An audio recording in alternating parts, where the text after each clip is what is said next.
Volume 1, Prólogo. Eu era um homem de 34 anos, sem emprego, sem onde morar. Até que era um cara legal, mas era um tipo bem pesado, sem boa aparência e estava arrependido por toda a minha vida. Só fiquei desabrigado por apenas 3 horas. Antes disso, era o clássico estereótipo e recluso de longa data, e não fazia nada na vida. E então, de repente, meus pais morreram. Sendo o que era, obviamente, não fui ao funeral ou à reunião de família após isso. Foi bem nesse cenário que me expulsaram de casa. Meu comportamento domiciliar impertinente não conquistou ninguém. Eu era o tipo de cara que batia nas paredes e no chão para chamar as pessoas ao meu quarto, mas nem saía dele. No dia do funeral, estava no meio de uma punheta, com o meu corpo arqueado e tudo mais, quando meu irmão e irmã invadiram meu quarto com suas roupas de luto e entregaram uma carta informando que fui despejado. Quando ignorei isso,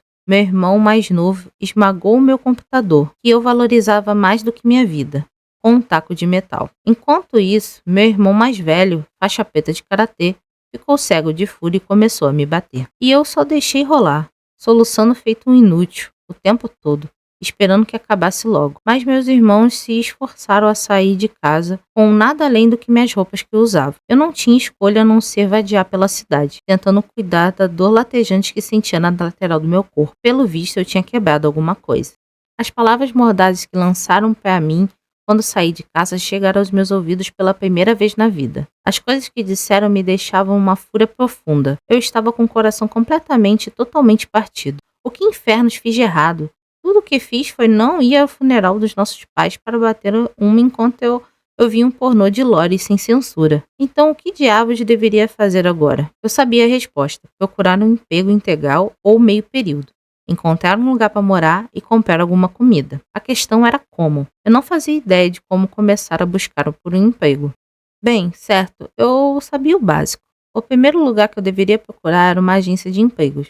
O problema é que fiquei recluso por mais de 10 anos, então não fazia ideia de onde encontrar uma. Além disso, lembrei de ter escutado que agências lidavam apenas com apresentações de oportunidades de emprego. Seria necessário levar o currículo até o local, ofertando o trabalho e também participar de uma entrevista. E eu aqui estava, usando um moletom tão duro graças à mistura de suor, sujeira e meu próprio sangue. Não estava em condições para uma entrevista. Ninguém contrataria um estranho com uma aparência assim. Ah, com certeza deixaria uma grande primeira impressão, mas jamais conseguiria um emprego. Além disso, nem sabia onde comprar o papel para o currículo. Encontraria em alguma papelaria? Uma loja de conveniência? Até tinha uma outra loja de conveniência por perto, mas eu não tinha dinheiro. Mas e se eu pudesse cuidar disso tudo? Com um pouco de sorte, poderia pedir dinheiro emprestado a alguma empresa de crédito pessoal ou coisa do tipo. Então comprar roupas novas, papel de currículo e alguma coisa para escrever. Mas então lembrei, não poderia preencher os currículos sem um endereço ou indicação de onde morava. Tomei um banho de água fria. Finalmente percebi que, apesar de ter chegado tão longe, minha vida estava completamente arruinada. E ainda por cima, começou a chover. Resmunguei. O verão acabou, trazendo consigo o frio do outono. Meu moletom desgastado pelos anos de uso absorveu a chuva fria, impiedosamente roubando o precioso calor corporal. Se eu pudesse voltar atrás, eu talvez fizesse tudo de novo. Murmurei, as palavras pareciam deslizar para fora da minha boca por vontade própria. Eu nunca tive a desculpa para ser um lixo humano. Nasci de uma família abastada, o quarto de 5 filhos, com 2 irmãos mais velhos, uma irmã mais velha e um irmão mais novo. No ensino fundamental, era elogiado por todos, já que era muito inteligente para a minha idade. Não tinha nenhum tipo de talento acadêmico especial, mas era bom em videogames e tinha uma certa inclinação atlética. Me dava bem com todos. Era o coração da minha turma. No colegial, entrei para o clube de informática. Me debrucei sobre a revista e economizei alguma grana para montar meu próprio PC. Minha família, que não entendia nada de computadores, mal pensou 2 vezes. Não, foi só no ensino médio. Bem, no último ano do colégio, suponho. E minha vida virou do avesso. Passei tanto tempo grudado no computador que acabei negligenciando os estudos. Parando para pensar, foi provavelmente isso que me levou a todo o resto. Eu não achava que precisava estudar para ter um futuro. Pensei que isso era inútil. Como resultado, acabei indo para a escola com um suposto pior ensino médio da região, onde estavam os piores delinquentes. Mas mesmo assim, achei que tudo ficaria bem. Poderia fazer qualquer coisa que quisesse, afinal de contas, não estava no mesmo nível que o restante daqueles idiotas. Ou foi isso que eu pensei. Naquela época, havia um incidente em que eu ainda me lembrava. Estava na fila da cantina da escola para comprar o almoço. E aí alguém entrou na minha frente. Sendo jovem moralmente respeitável que eu era, dei-lhe um vislumbre da minha opinião, jogando tudo na sua cara, dizendo que um papel estranho, mal-humorado e constrangedor. Mas como esperado da minha sorte, aquele não era só um veterano, mas sim um dos maiores desagradáveis. Competia para ser o maior panaca da escola. Ele e seus amigos bateram no meu rosto até ficar roxo e inchado. Depois me penduraram no portão da escola completamente pelado, praticamente crucificando e com tudo à mostra. Tiraram uma tonelada de fotos que acabariam circulando por toda a escola como se eu não passasse de uma brincadeirinha. Minha posição social entre meus colegas despencou até o fundo do poço na noite do dia, deixando-me com um apelido de pau de lápis. Faltei às aulas por mais de um mês, ficando escondido no meu quarto. Meu pai e meus irmãos mais velhos viram o estado em que eu estava e disseram que eu deveria manter o queixo erguido e não desistir. Vieram com um monte dessas coisas para me amparar. Ignorei tudo. Não foi minha culpa. Quem poderia ir para a escola em uma situação igual à minha? Ninguém mesmo. Então, não importa o que disseram, eu permaneceria firmemente escondido. Todos os jovens da minha sala que vieram aquelas fotos estavam rindo de mim. Estava certo disso. Não saí de casa, mas com o meu computador e minha conexão com a internet ainda conseguia passar um tempo. Desenvolvi certo interesse em todo tipo de coisa graças à internet. E fiz todo tipo de coisa também. Montei modelos de plástico, jantei, pintei bonecos e até comecei meu próprio blog. Minha mãe me dava dinheiro quase sempre que eu pedia. Parecia que estava me apoiando em tudo isso. Apesar de tudo, desisti de todos esses hobbies dentro de um ano. Sempre que via alguém que era melhor do que eu em algo, perdia totalmente a motivação. Para alguém de fora, provavelmente parecia que eu só estava passando o tempo e me divertindo. Na verdade, eu estava trancado dentro da minha concha de proteção sem nada para fazer durante o tempo em que ficava sozinho. Não, parando para pensar, isso não passava de uma desculpa. Eu provavelmente teria me saído melhor se decidisse ser um artista do ramo de mangás e postasse alguns quadrinhos aleatórios na internet. Ou decidisse que queria escrever uma light novel ou uma história para ser serializada, ou algo do tipo. Havia muita gente em circunstâncias como as minhas que faziam essas coisas. Essas eram as pessoas das quais eu zombava. Ai, isso ficou uma porcaria. Falava bufando com desprezo ao ver as criações, agindo como se pudesse criticar enquanto na verdade não fazia nada. Eu queria voltar para a escola, idealmente para o ensino fundamental, ou talvez para o colegial. Porra, toda volta em um dos 2 anos já serviria. Se tivesse um pouco de tempo, seria capaz de fazer alguma coisa. Poderia pensar em tudo o que já fiz, mas deveria poder recomeçar de onde parei. Se realmente me esforçasse, poderia ser um profissional em alguma coisa, mesmo se não fosse o melhor. Suspirei, porque nunca me preocupei em conquistar alguma coisa até então. Eu tive tempo, mesmo pensando todo o tempo trancado no meu quarto em frente ao computador, havia muito do que eu poderia ter feito. Mais uma vez, mesmo que não fosse para o melhor, poderia ter conseguido algo meio decente se me esforçasse, como mangás ou escrita, talvez jogos ou até programação, com qualquer coisa. Me esforçando e o suficiente, poderia ter alcançado resultados e a partir de então poderia ter ganhado dinheiro e... Não, isso não importa mais. Eu não tinha me esforçado.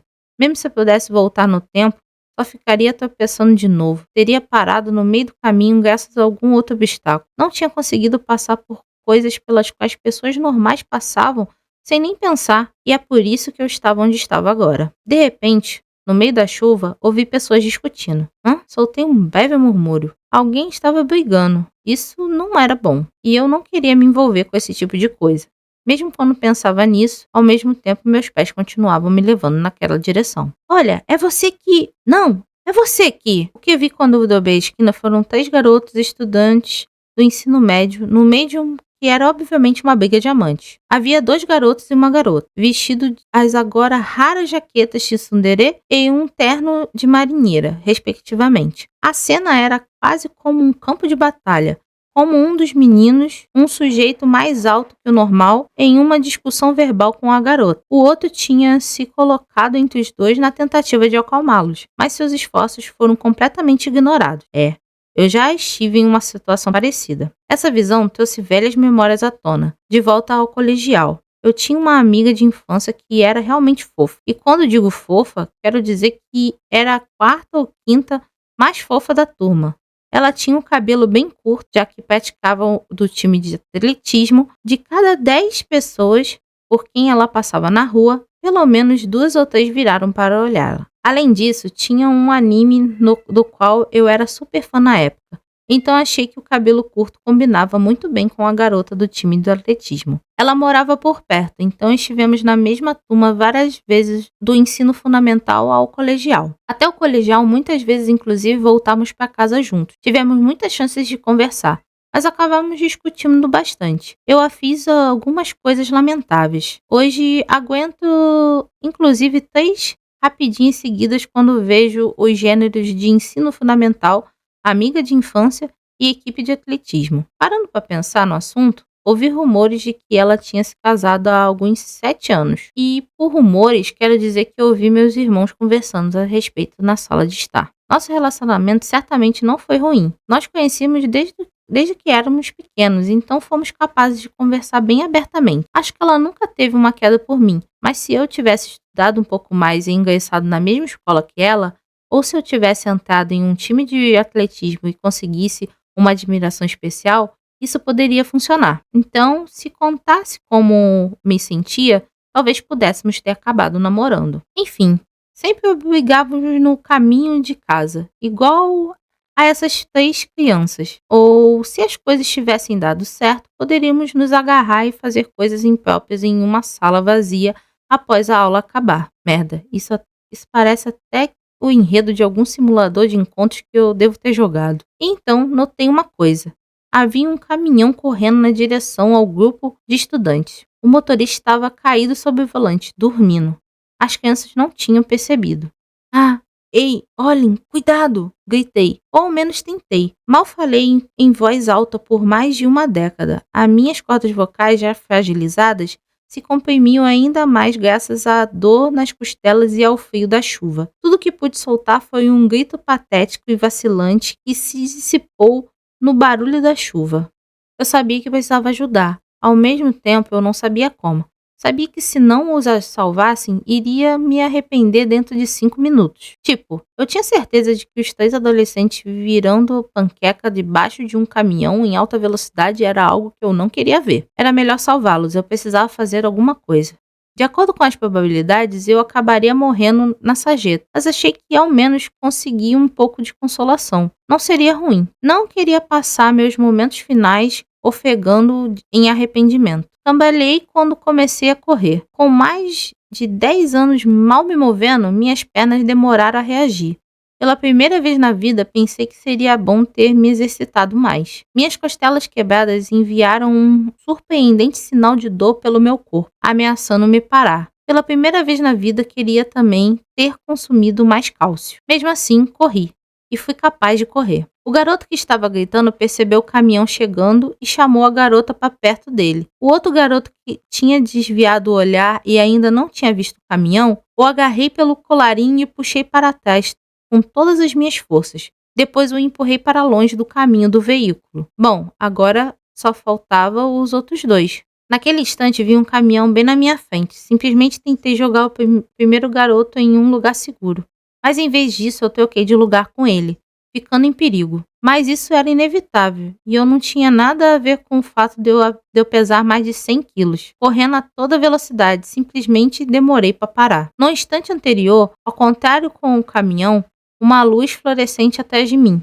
Estava prestes a ver o brilho da vida na minha frente, conforme era dito pelas pessoas. Só durou um instante, então eu não sabia. Foi tudo tão rápido. Talvez seja isso que acontece quando metade de sua vida foi vazia. Fui acertado pelo caminhão com mais de 50 vezes o meu peso e jogado contra um muro de concreto. O ar forçou o caminho para fora dos meus pulmões, que ainda tinham algum oxigênio, e vazou todo. Eu não conseguia falar.